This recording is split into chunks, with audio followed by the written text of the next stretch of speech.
Hey you, yeah you, what did you do today? What did you really do today? Did you accomplish your goals? Did you make a difference? Were you the you that you want to be? You want to know how you can be? VegasFuel. What is that? An electrifying, tantalizing, energizing beverage. It'll give you that boost, that pizzazz, that panache, that kick. But here's the kick. It tastes great. How great? Really great. You want to be great? You already are. You just need VegasFuel to remind you. Be a more productive, delicious, energetic you. VegasFuel. Available at Rite Aid and GNC Nationwide and other savvy retailers. VegasFuel. It just tastes better. Ladies and gentlemen, welcome back to the greatest production in the history of Western civilization and quite possibly the universe. My name is Jordan Michael Colson. Make sure you're following me on Twitter at VegasFuelJMC and also follow the nectar of the gods, the cool, crisp, refreshing, and delectable energy of VegasFuel on social media at VegasFuel Energy, Facebook.com/VegasFuel. Today we're going to get right into it, hot and heavy, with the hardcore legend, the innovator of violence, ECW original, WWE superstar, TNA superstar, and House of Hardcore founder, at the Tommy Dreamer on Instagram and Twitter, my guest on the trois edition of the Wrestlezone exclusive with Jordan Michael Colson. It is Tommy Dreamer. Stop what you're doing immediately, post haste, and walk, nay, run or drive to Rite Aid, to GNC Nationwide, and pick up a cool, crisp, refreshing, and delicious VegasFuel energy drink today. VegasFuel makes these WrestleZone interviews possible, so the only way to keep them on the air is to go to Rite Aid, go to GNC, try a VegasFuel today, post it on Instagram, hashtag VegasFuel, do all the cool stuff that the kids do on the MyBook and this face space and all that stuff. Tommy Dreamer likes VegasFuel. It's the official drink of wrestling. All the wrestlers are drinking it and tweeting about it. Support VegasFuel. Go to Rite Aid, go to GNC, buy one today. They're very affordable, very delicious, and they'll get you just enough energy to have your brain fire on all synapses, brother. You're drinking it, brother. It's going down the gullet, brother. It's electrifying the taste buds, dude. Enjoy VegasFuel today. Rite Aid and GNC Nationwide. Go get it. And now, without any further ado, Mr. Tommy Dreamer. Ladies and gentlemen, we are all the way live on Wrestlezone.com. My name is Jordan Michael Colson. Any flubs, any curse words, brother, it's all getting left in today. Maybe I'm lazy. I don't know what the reason is. But anywho, my guest at this time for the VegasFuel Wrestlezone exclusive is the innovator of violence, the hardcore legend, and the founder of House of Hardcore Wrestling. House of Hardcore 9 will emanate Saturday, July 18th at the Ted Reeve Community Arena, located at 175 Main Street, Toronto, Ontario, Canada. For more information on how to get your tickets to this must-see event, visit houseofhardcore.net, and of course, follow the man himself at the Tommy Dreamer. Mr. Dreamer, thank you for joining us on this WrestleZone exclusive and letting us peer into your world. I don't know if anyone wants to really get in this crazy head, but thanks for having me. Absolutely. Well, let's start off hot and heavy. We don't pull any punches. I mean, you know me a little bit. I ask the tough questions, so we're just going to jump right into it. Who's the best Seinfeld side character of all time? Who's the best Seinfeld side character? Away from, other than the original, like the four main characters, like no George. Yeah. I get you. I know. I would have to say Newman. Indeed. Because he was he was really the only heel on the show, but, he really took his character to the limit. There's also guys who had a nice run, like the Soup Nazi, the Maestro, the Close Talker, Man Hands. I mean, come on, we could go on forever. It was one of the best shows ever on television, and I wish I created it because they just sold it to Hulu for $1 billion, and I could use $1 billion. Well, I mean, you're on Roku, and we'll get to that momentarily here. So, I mean, you're halfway there, I think. Yeah, halfway there to $1 billion. So $1 billion. Just think about that. He could lose $999 million and still be a millionaire. I don't want to think about that. My brain can't even comprehend it. So does that mean that the TBS airings of the show that air multiple times a day are no longer allowed, or does he have that deal in place as well? I I don't know, but I Jeez. think that eventually they're all going to be taken off the air, and it'll just only be available on the Hulu, Amazon, or is it Amazon Prime? I don't know, but One of that those. was one hell of a deal. How would you have booked the finale episode? A lot of people didn't like it. A lot of heat there. What would you have done if you had the pencil, brother? Oof, good question. Has nothing to do with House of Hardcore either. Way to promote my show. I actually liked it because if you are a Seinfeld Svengali like myself, it was actually the opening conversation of the beginning of the first episode, where Jerry and George are sitting there talking, and that was actually the same conversation they had at the first episode of the entire, so it did kind of come full circle. A lot of times when you're booking finales, a lot of people aren't happy because you hate to see the show end because you love it so much. But, you know, I mean, what are they going to do? Kill all the characters or whatever? And if you really want to, you should look into Curb Your Enthusiasm. And when they brought back the final season of that, and they did We're Bringing Back Seinfeld, it gave even more closure to the characters that we loved. House of Hardcore 9 is on the horizon here, Saturday, July 18th. It's going to be a big, big deal, and it's also on the Fight Network, which we'll get to in a moment, and Roku worldwide. But how has your perception changed as an owner from your first initial House of Hardcore show to now the 9th one? What is the difference? What is the biggest difference for you? Do you learn a little bit each time? Does it get easier? Does it get harder? How's your perception changed? It has definitely gotten harder in the fact of, you know, with, I don't want to say the wrestling boom period, but, you know, with actually being able to get dates where are compatible to, you know, guys out wrestling other places is one. And, I mean, from being the wrestler and the wrestling fan, you know, somebody uses a table, or even me, I use a table. Yay, it's great, I love it. And then as a promoter, like, that cost me $135. So it's you kind of, that's the balance. You know, everything has a price tag. And even like this show that we have, thank God, I have my largest advance to date. We're well over 1,000 pre-sale, which is awesome. And but flights were ridiculous because of the Pan Am games are going on as well. And flights were almost everybody on the show, their ticket was about $500. So you have to put that into your budget. And, you know, there's even some guys where I was like, hey, man, I can't afford to fly you. You got to fly off or I'll pay you to sit home because I already booked you. But I was able to work out a lot of different things. But it's hard, man. It really is. You know, a lot of people always want to play, you know, couch booker. But there's so much to putting on a wrestling show. I mean, this is my highest budgeted show, probably costing me out of pocket $25,000. Wow. And, you know, thank God I've cleared that. But I was sweating for a while just because, you know, plus the show being in Canada, it's not the same dollar value that I would if I had that in the States. But it's all good. It's all worked out already, so I'm well on my way to that $1 billion Hulu deal. Well, it all began Saturday, October 6th, 2012 in Poughkeepsie, New York, which I think has been called the entertainment capital of the world. And hardcore, a lot of people hear hardcore, they think Tommy Dreamer, the innovator of violence, they think a lot of things. But the mentality, the mission statement, if you will, of House of Hardcore Wrestling is so much more than just going through tables, barbed wire, and things of that nature. So describe what I've heard you speak about before. What does hardcore mean when it comes to the moniker of House of Hardcore? I mean, one, for me, it's no politics, no BS, just wrestling. But to me, hardcore has been, you know, pretty much promoted, especially by WWE, for the, you know, sale of the DVD as, you know, violence, tables, barbed wire, all that stuff. But it's a work ethic.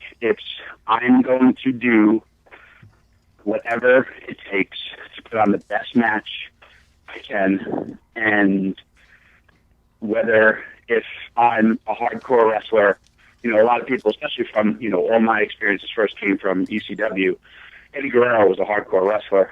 Never bled in ECW, never used a table. He just went out there and did what he did, wrestle. Dean Malenko, I remember when he came to ECW, his only request to Paul, I'm not wrestling a match if anyone before me is bleeding and there's blood anywhere in the ring. And Paul stuck to his guns with that. And Dean Malenko is a hardcore wrestler. So, I mean, to me, that's what hardcore wrestling is. And there's so many men and women that go out there and do that. And, you know, I come from that work ethic. If you can't beat the match that preceded you, crowd-wise, you didn't deserve to be on that position on the card. Because that's how we used to have that mentality. And I've had that mentality in the company. And so far, it's been working. Well, let's talk a little bit about the talent that is going to be participating in House of Hardcore 9. You got Mike Bennett and Matt Taven taking on The Addiction, Kaz and Daniels. You have the Tommy Dreamer taking on Chris Hero. You have John Hennigan and Tony Nese, two incredible athletes. And then you have what I assume is going to be the main event, Team 3D taking on the Young Bucks. Amazing dichotomy there in tag team wrestling, two very different styles. Rich history with Team 3D, and of course, sort of the new wave of popularity the Young Bucks are garnering now with the Bullet Club. So how are you able to garner so much talent and so much promotion and a loyal fan base and even a TV deal relatively early? I'm sure you've seen the ups and downs and peaks and valleys of this whole journey, but it's a relatively short period of time, especially to an outsider's perspective. So how are you able to work with all these people from all over the world? Is it just a track record and a career that you've had of being loyal and good name recognition, or is it something else? I would say that has a part to do with it. And again, you know, at the time, TV was never a factor, and I get what TV companies want to protect their guys, but to me, it's kind of dumb because we all know wrestling is predetermined. And, you know, I grew up 44 years old. I grew up watching territories, and I'd see a guy come in territory, hot as can be, and then just leave. And then, oh, look, he's went from Florida to world-class championship wrestling. He's the best. So I kind of, you know, Young Bucks, love them. I have, any show I have, I usually have them, they're my main event, just because they're so good.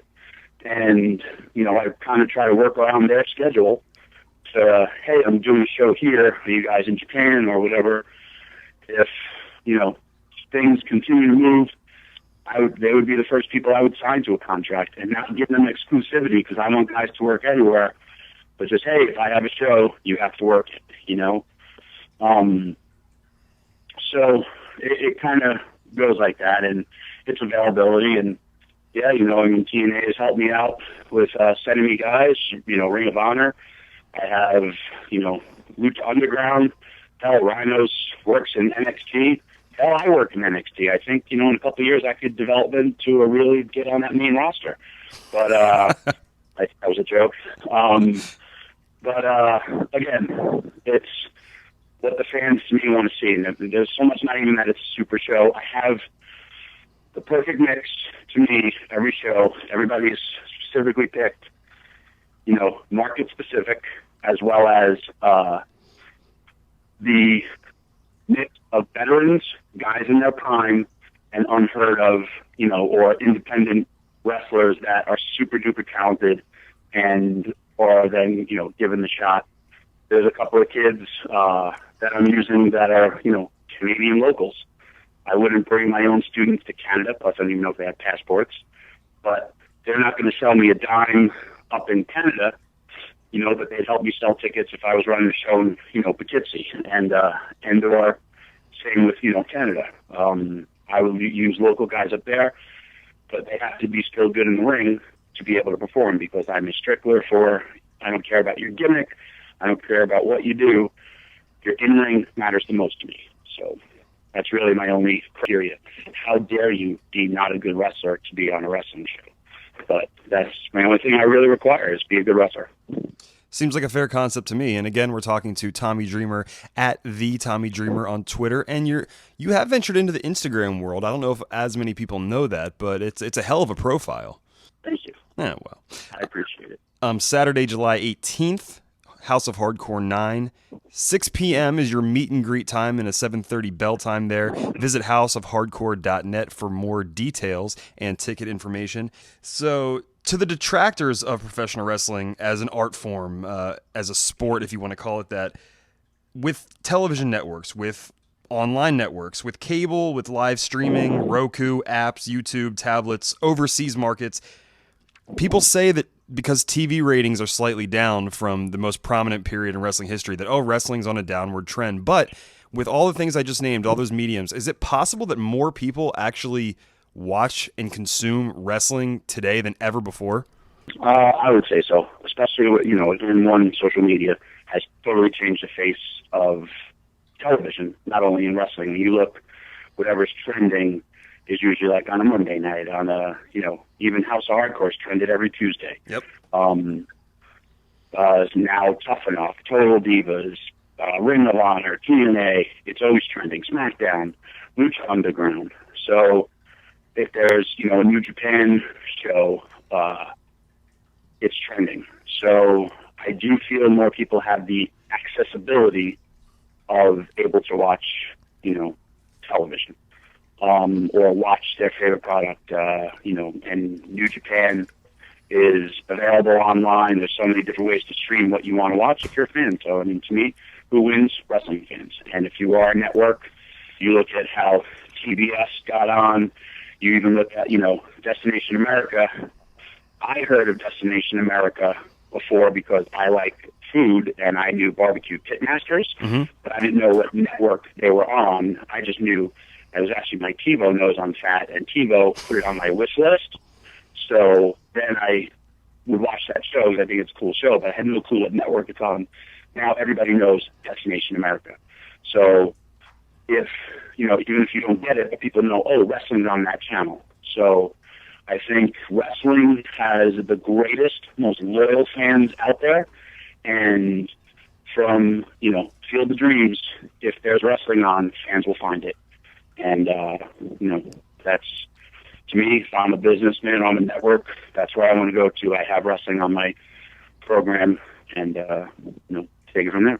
It's working out for WWE. Yeah. Working out for the network. I love the network. I could tune on, I could put on Tommy Dreamer, I have more hair, I'm thinner. It's great. And talk about whatever you can divulge or are willing to divulge, your relationship with the Fight Network and also with Roku, which is obviously the Fight Network available in Canada, and Roku is worldwide. So how did those things come to fruition? And congratulations on those endeavors. And that's a lot of progress, a lot of big steps in a relatively quick period of time. Our relationship, we've been dating now for 10 weeks. I've been giving it the best sexual satisfaction that network can ever have, and that's why they love me.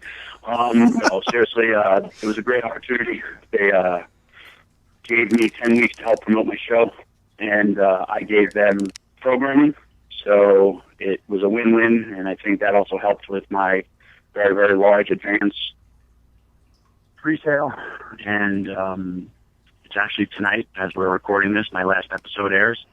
They want to talk more business, but, television production is huge, and still trying to win either the Mega Millions or the Powerball to make that happen. But, I have turned down 3 national television deals that would air everywhere because, but they offered me, hey, we'll put your show on the air, but they weren't willing to pay for the product, which is fine. But this was a perfect deal because I had the show in Canada. They were behind it. And, it was free advertising and it worked out. But even, the House of Hardcore shows that I'm so proud of it. Watching it, every show has gotten better. And then, tonight, though it's coming to an end, hopefully there's more in the future. But, like I told them, I'm not a mark to be on television. I'm a mark to have my product continue to strive, succeed, and continue to, keep on getting your network more popular as well as, my brand more popular. and we're trying to work other stuff out because, I mean, television costs are ridiculous.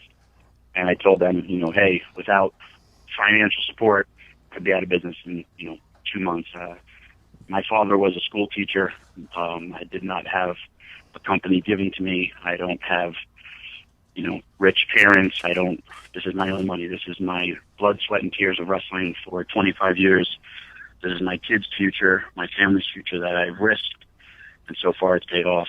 And, it's really one step at a time. And I told you a long time ago when I first did this, we're in the walking stages. You got to walk before you can crawl, crawl before you can run, run before you can fly. And I'm just getting through the crawling stage. So I'm looking forward to more, hoping to have bigger announcements by actually the day of the show. If not, there'll be more cool stuff to go down. Well, it's fantastic, and again, congratulations on all the success. I say relatively quick period of time, but for someone who's actually living it every day, it probably feels like it's been a lot longer. But, the Fight Network, great. Roku, great. Obviously, you're still involved with TNA on some capacity. So what is your relationship currently with TNA? I help out there behind the scenes.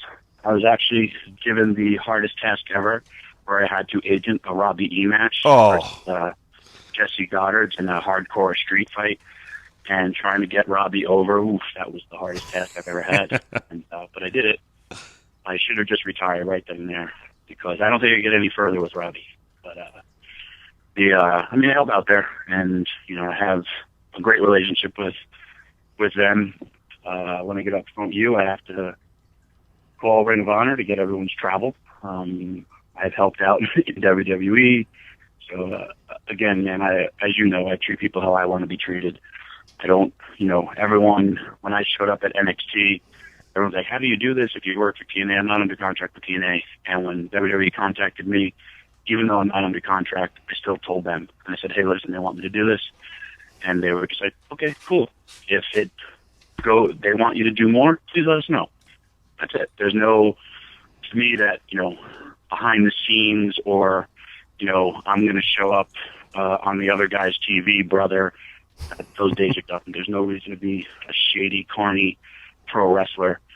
Just, handle your business like a professional, and I think it'll be paid back with courtesy and respect, and it has been.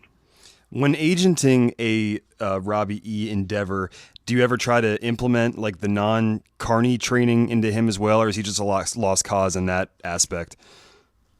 Robbie really, really has stepped up, so has Jesse. They had a great match.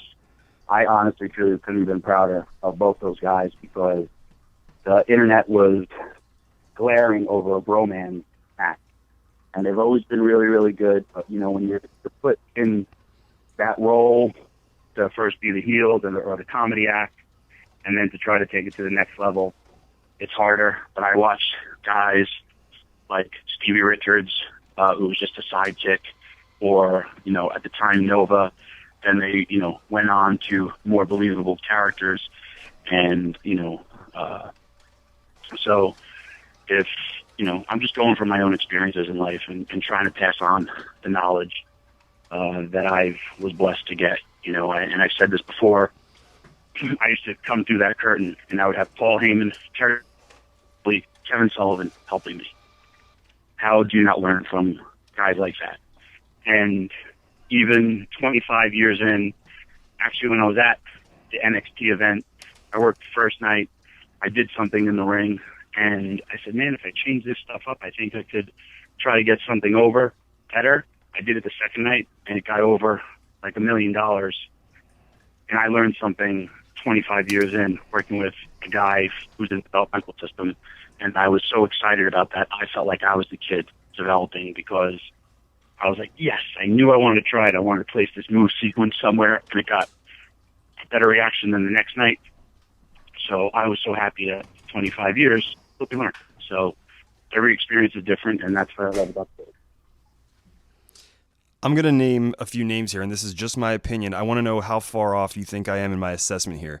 These are my top three favorite promos in the wrestling business right now, all right? And then you can just tell me how far off I am. Does that sound like something So, you'll be able to do? All right. I go number one. I go Paul Heyman. anything, motherfucker. I go number one, Paul Heyman. I go number two, John Cena. And I go number three, Ethan Carter III. Some people think that's crazy. What do you think of my top three? I think you're pretty good. I would throw a Kevin Steen in there. I'm a huge Paul Heyman, number one, no doubt. John Cena gets put in situations where I think half wrestlers would fail, and he comes out, and I've been a huge John Cena supporter since day one. And Ethan Carter has, a lot of people will knock TNA, but if you ever want to talk about a character that was done right, and that's Ethan Carter. I know your boyfriend's with him, so, but his character, his promos, they're on point.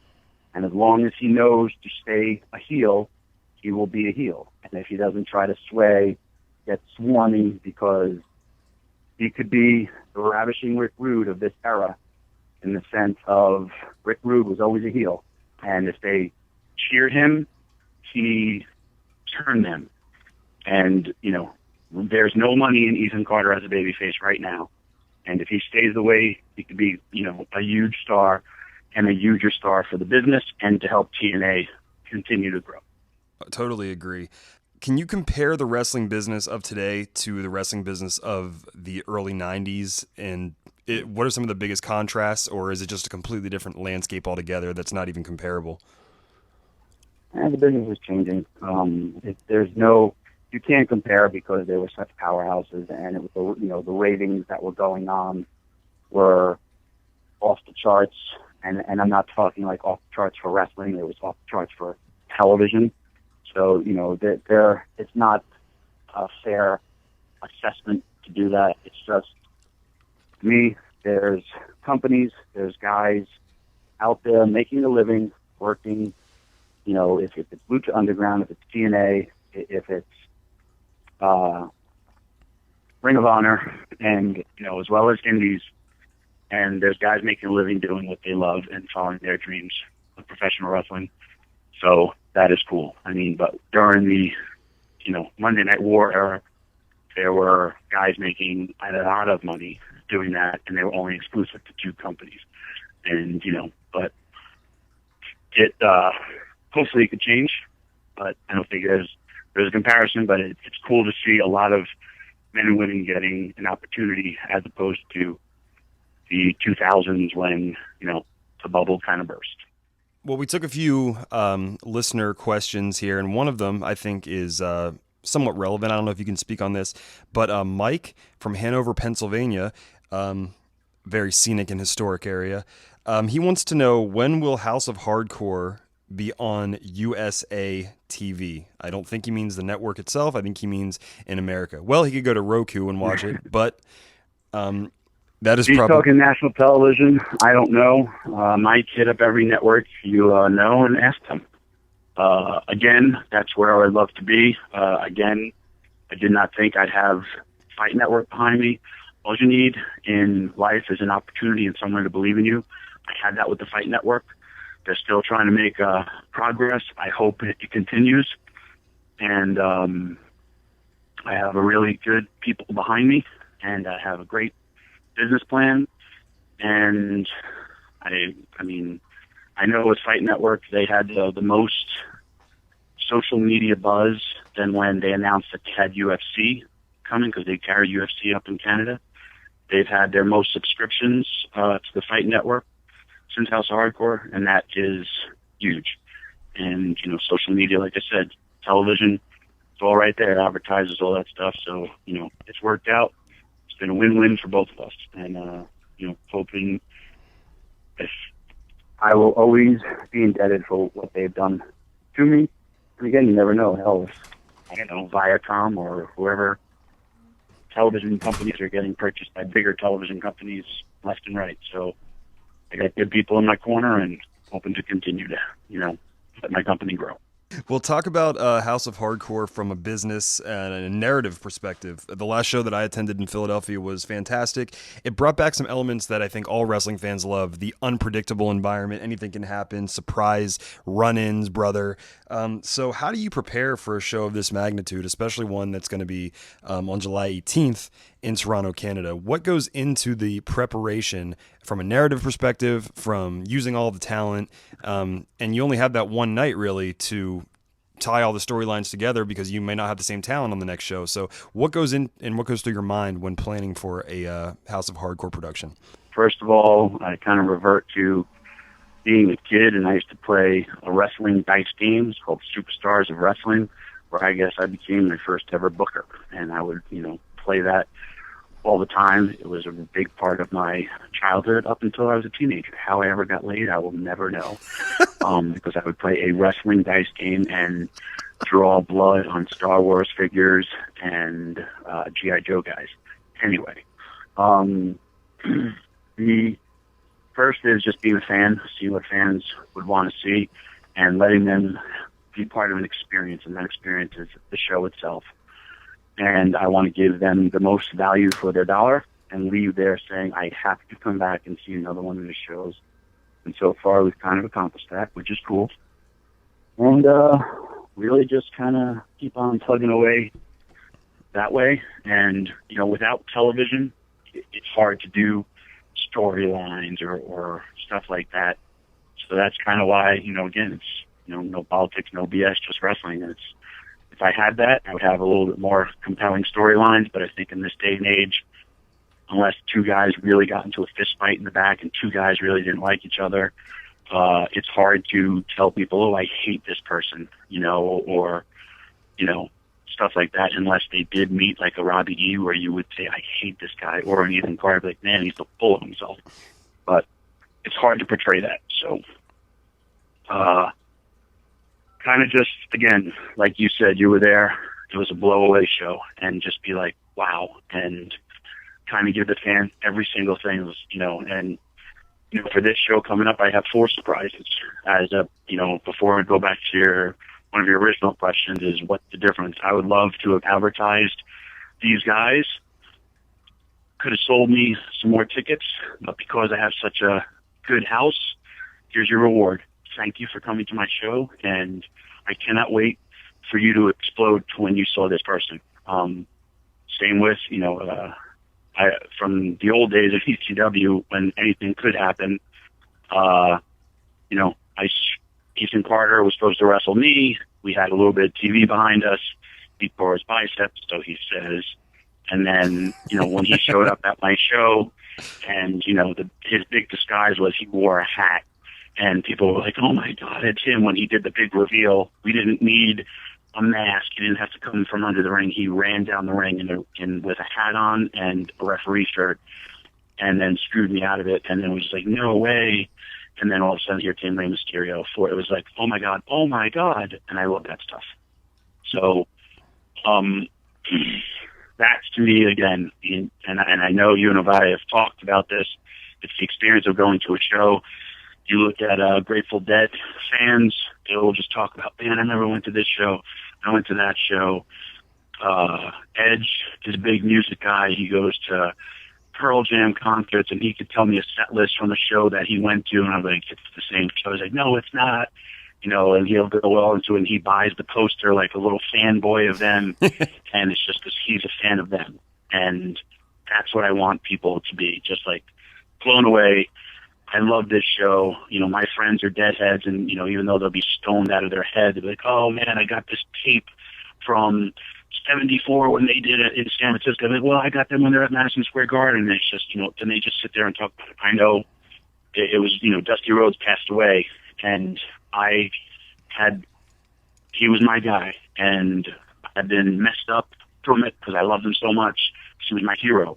And I remembered the first time I saw him, and I saw him live, my second ever show. I remember the spotlight shining on his hair. I can remember like moths or mosquitoes flying around it, and it was God walking on earth to me. And that experience still, I'm 44, I was probably 10 or 11 when I saw him, And I remember it like it was yesterday. I can remember my first WrestleMania.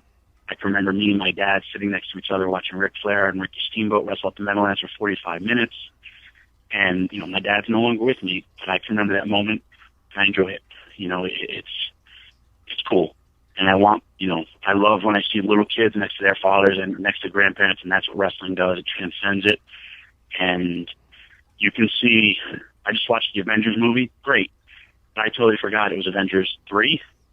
And even my daughters were like, you know, that was the second one or the third one? I was like, I think that was the third one, you know, but I know people tell me, oh, at House of Hardcore, this one, you did this.